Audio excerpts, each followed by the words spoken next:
Yeah, on the AgentSync side, we haven't really figured out a great way to integrate across the company. We use it for DevOps today. It's a developer operations, basically folks that help our engineers just be more efficient overall.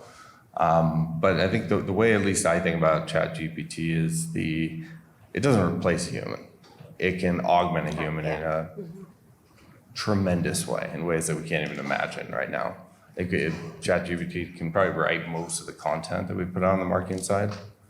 I hope there's no copywriters from our companies. But I don't think it'll replace them. It'll make them 10, 20, 30 times as productive. Instead of being able to publish 10 long form pieces of content every week, they can do 100 or even more than that, and really tailor what are the subjects that we're trying to hit. Have ChatGPT do the first draft, and then they will come in over the top and kind of clean everything up. Think about that use case across everything we do as a business, writing memos, building decks, things like that.